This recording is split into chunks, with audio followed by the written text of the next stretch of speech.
Salve Populus, c'est Scap, j'espère que vous allez bien. On se retrouve aujourd'hui pour le deuxième guide découverte de Magnum Quest. Ce guide sera consacré aux combats, aux 3 gros types de combats que vous allez pratiquer dans le jeu quasiment tous les jours. N'oubliez pas, si vous ne l'avez pas encore fait, de vous abonner à la chaîne pour ne rien manquer et liker la vidéo si elle vous aura plu. Sur ce, je vous dis à tout de suite sur vos smartphones.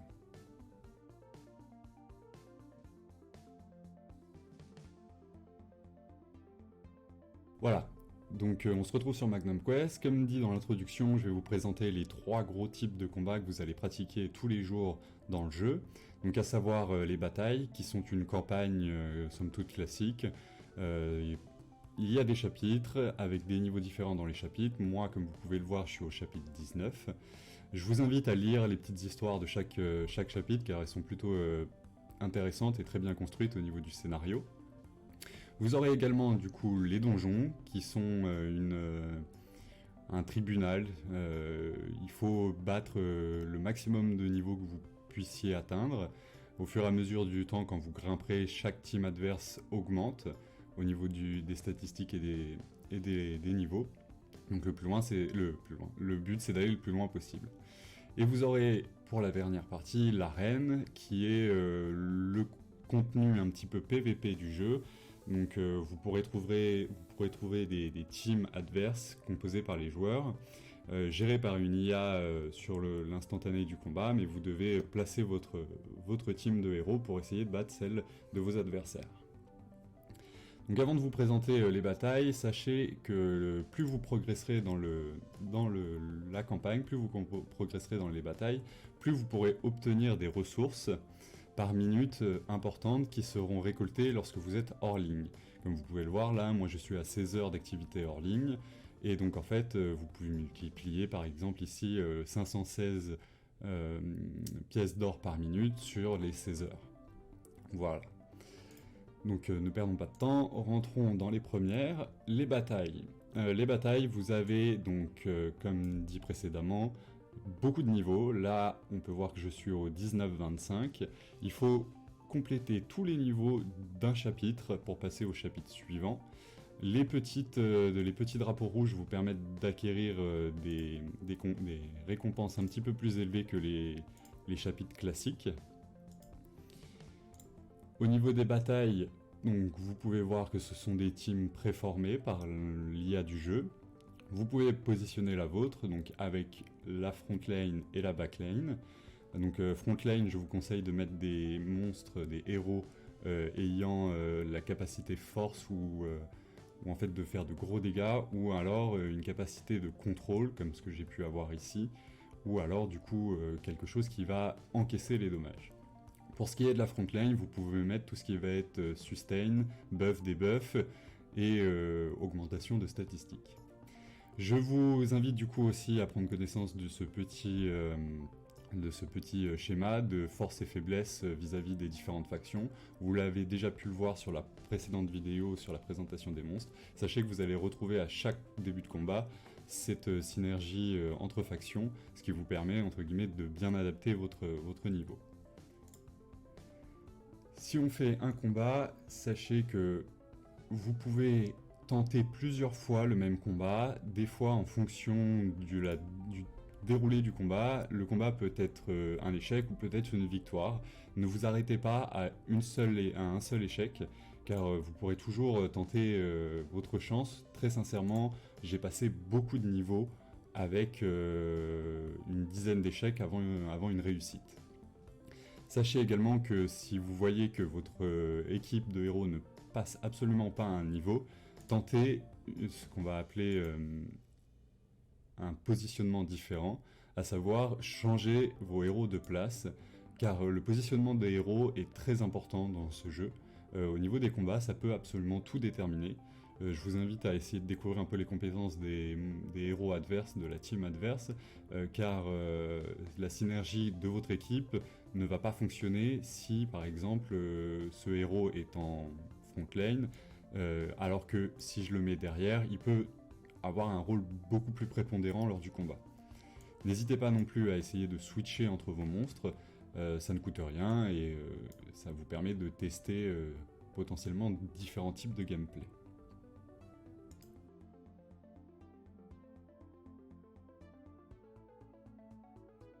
Voilà, pour ce qui est des batailles, c'est fait. Je vous propose maintenant d'aller voir les donjons. Dans le donjon, au début du jeu, vous n'aurez que le donjon principal, celui-ci. Et par la suite, en augmentant vos niveaux, surtout votre niveau global dans le jeu, vous allez débloquer les donjons des différentes factions. Les donjons de différentes factions, en fait, comme son nom l'indique, vous ne pourrez combattre qu'avec les héros de la faction autorisée. Donc là, sur celui qui est ouvert aujourd'hui, nous avons les héros de la faction forêt. Tous les jours, vous avez un donjon de factions différents, sauf le samedi ou le dimanche, je ne sais plus, sur lequel vous avez les 4 factions d'ouvertes. Je vous invite à essayer de faire les succès au fur et à mesure du temps. Le donjon, pour ce qui est du donjon principal, vous l'avez tous les jours. Donc comme vous voyez, il se présente sous forme d'étage. Il faut aller tenter d'aller le plus loin possible au fur et à mesure de votre aventure.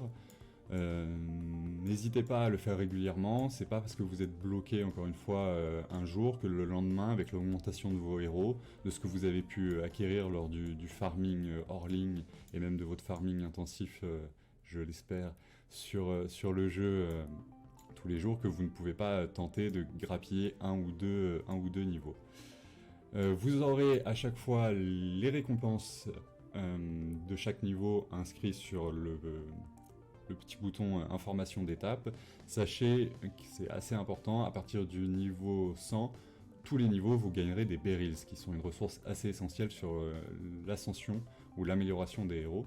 Et vous gagnerez aussi des cristaux, les pièces d'invocation des dames et de l'or. Je vais vous montrer encore une fois un petit test. Donc voilà, vous voyez, moi je suis donc sur le 200, excusez-moi, je n'aime pas 215, l'étage 215. N'hésitez pas à tenter, même si vous voyez que la puissance d'attaque de la défense est plus élevée que la vôtre. Comme dit précédemment, la puissance ne va pas forcément tout faire, une question de placement et de choix de héros dans votre team est très important en fonction de ce que vous avez en face. Je vous le montre rapidement. Voilà, donc le combat se déroule facilement. J'en profite du coup sur ce petit passage pour vous dire que vous avez à terme le mode automatique qui vous permet de déclencher, donc c'est l'IA du jeu qui va déclencher les compétences de vos héros. Il est disponible dans la partie donjon et la partie campagne à n'importe quel niveau à partir du moment où vous l'avez débloqué. Voilà, donc vous avez pu voir, on a gagné sur ce niveau-là.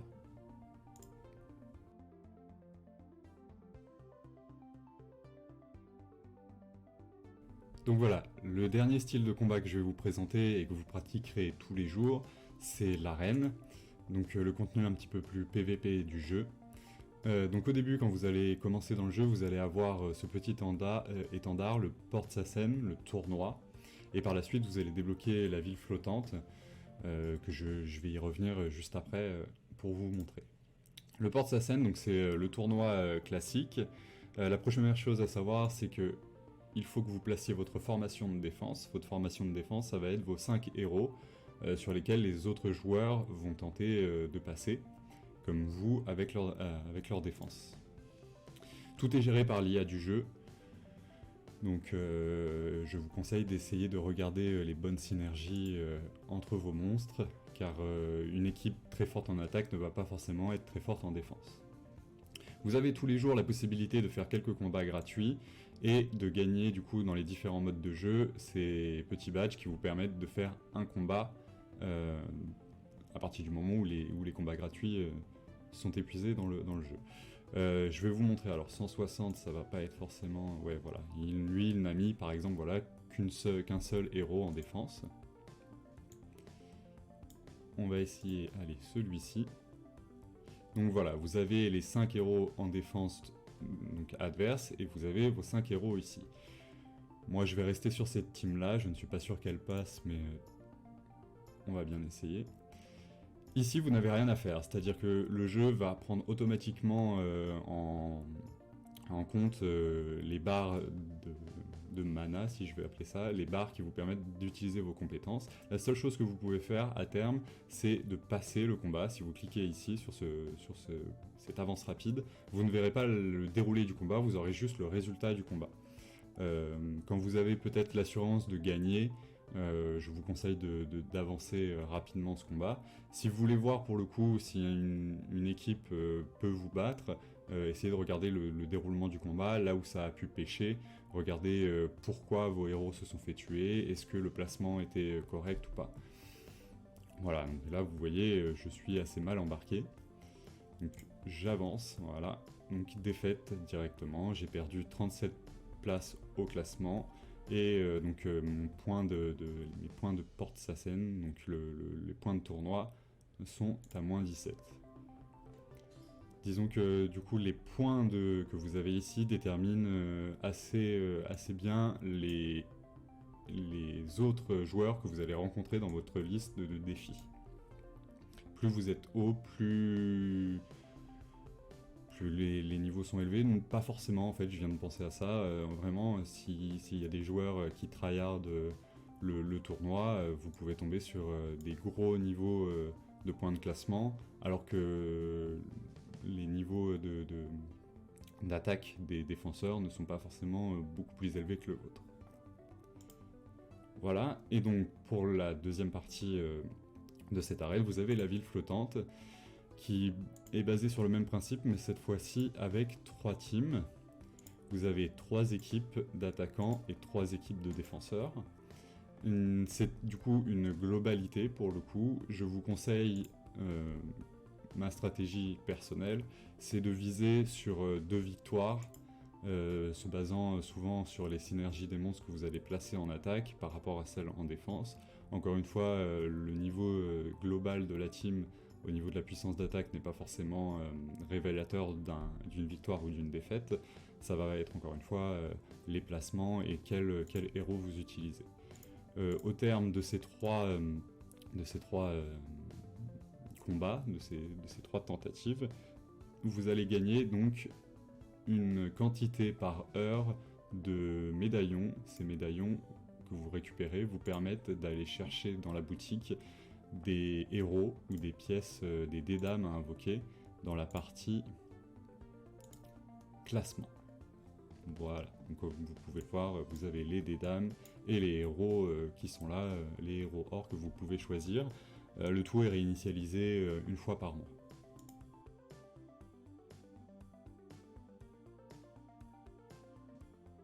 La dernière chose que je tenais à vous présenter avant de vous quitter, et qui va vous être utile dans tous les modes de jeu de Magnum Quest, c'est les squads. Les squads ou l'équipe, ils l'auront nommé il n'y a pas si longtemps que ça. C'est ce petit onglet.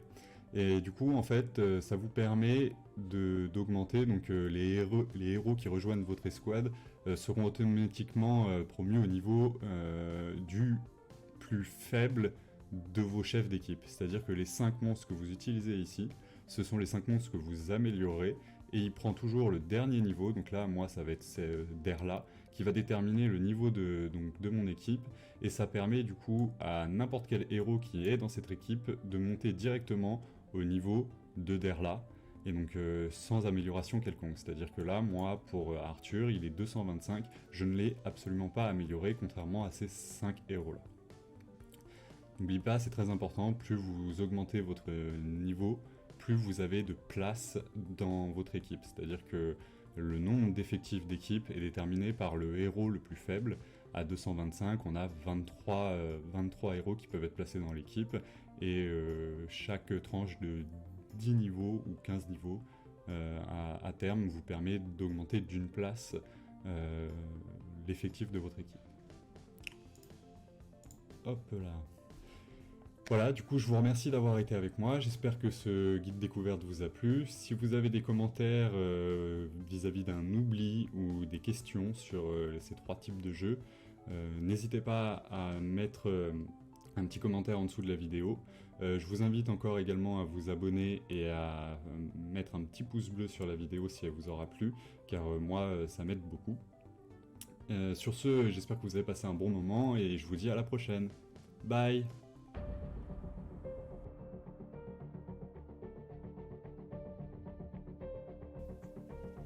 s'il te plaît, lâche un petit pouce bleu et n'hésite pas à t'abonner.